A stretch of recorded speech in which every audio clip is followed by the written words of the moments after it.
ಬೇರೆ ಯಾವ ವಿಷಯವೂ ಮನಸ್ಸಿನಲ್ಲಿ ಸುಳಿಯದೆ, ಬೇರೆ ಯಾವ ವಿಷಯವೂ ಮನಸ್ಸಿನಲ್ಲಿ ಬಾರದೆ, ನನ್ನ ಬ್ಯಾಂಕು, ತರಕಾರಿ, ಹೆಂಡತಿ, ಬಳಗದವರು, ನಮ್ಮ ಅಳಿಯ, ಮಗಳು ಬರ್ತಾ ಇದ್ದಾಳೆ, ಮಗನಿಗೇನೋ ಹಣ ಕೊಡಬೇಕಾಗಿದೆ, 4 ಲಕ್ಷ ರೂಪಾಯಿ ಅವನಿಗೆ ಕೊಡಬೇಕು, ಯಾವ ವಿಷಯನೂ ಮನಸ್ಸಿನಲ್ಲಿ ಬರ್ತಕ್ಕಂಥ. ಅವ್ರು ಯಾರೋ ನನ್ನನ್ನು ಬೈದರು, ಆ ಕೆಲಸ ಉಳಿದು ಹೋಗಿದೆ, ಯಾವ ವಿಷಯವೂ ಮನಸ್ಸಿನಲ್ಲಿ ಬರ್ತಕ್ಕಂಥ. ರುದ್ರಾದಿ ದೇವತೆಗಳು ಯಾವುದೂ ಬೇಡ, ದೇವರು ಅಂದ್ರೆ ದೇವರು. ಆ ದೇವರನ್ನ ನಾವು ಸೆಂಟರ್ ಪಾಯಿಂಟಲ್ಲಿ ಇಟ್ಟು ನಾವೇನು ಚಿಂತನವನ್ನು ಮಾಡ್ತಾ ಇರ್ತೇವೆ, ಒಂದು ಗುಣ, ಅನಂತ ಗುಣ ಪೂರ್ಣತ್ವ ಅಂತನ್ನಿ, ಅಪ್ರಾಕೃತ ಅಂತನ್ನಿ, ಅನಂತ ಉಪಕಾರಕ ಅಂತನ್ನಿ, ವೇದ ಪ್ರತಿಪಾದ್ಯ ಅಂತನ್ನಿ, ಅನಂತ ಕೋಟಿ ಬ್ರಹ್ಮಾಂಡ ನಾಯಕ, ಪರಮಾತ್ಮ ನಿರ್ದೋಷ, ಆನಂದಮಯ, ಯಾವುದೇ ಒಂದು ಗುಣವನ್ನ ಸತತವಾಗಿ ಚಿಂತನವನ್ನು ಮಾಡುವುದಕ್ಕೆ ಪ್ರಯತ್ನವನ್ನು ಮಾಡ. ಅದು 10 ವೆಂಕಟೇಶ ದೇವರ ದರ್ಶನ ಇದ್ದಾಗೆ. ಕರೆದು ನಮ್ಮ ದರ್ಶನ ಎಳೆದು ದರ್ಶನ ಮಾಡ್ತಾರೆ. ಮಾಡಿಸೋದ್ರೊಳಗೇನೆ 10-15 ಸೆಕೆಂಡಿನಲ್ಲೇ ತಳ್ಳಿ ಬಿಡ್ತಾರೆ ನಮ್ಮನ್ನು. ರಾಂಡಿ ಪೋಂಡಿ. ಹಾಗೆ ಆ 10-15 ಸೆಕೆಂಡ್ ಆದರೂ ಅಲ್ಲಲ್ಲ, ನಾವು ಧ್ಯಾನ ಮಾಡುವಾಗ ಹಾಗೆ 10-15 ಸೆಕೆಂಡು 30 ಸೆಕೆಂಡ್ ಆದರೂ ಒಂದೇ ವಿಷಯವನ್ನ ಒಟ್ಟಾರೆ ಮನಸ್ಸು ಚಲಿಸದೇನೆ ದೇವರ ಸ್ಮರಣೆಯನ್ನು ಮಾಡ್ಲಿಕ್ಕೆ ಬರಬೇಕು. Good achievement, not great, good achievement.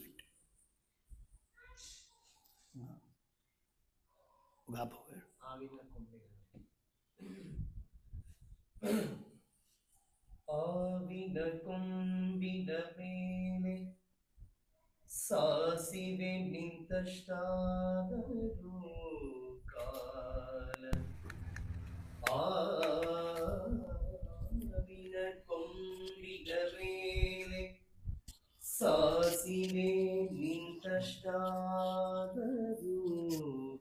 ಕಾಲ, ದೇವ ನಿನ್ನ ನೆನೆದವನು ಜೀವನ್ಮುಕ್ತನಲ್ಲವೇ, ಸರ್ವಕಾಲದಿ ವರನುತ್ತ ನರಳುತ್ತ ಕೃಷ್ಣ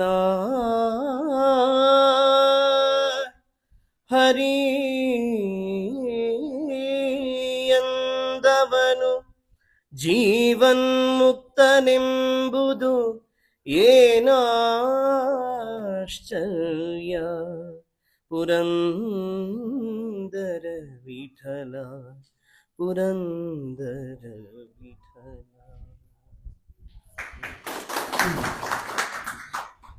ಹಾವಿನ ಹೆಡೆ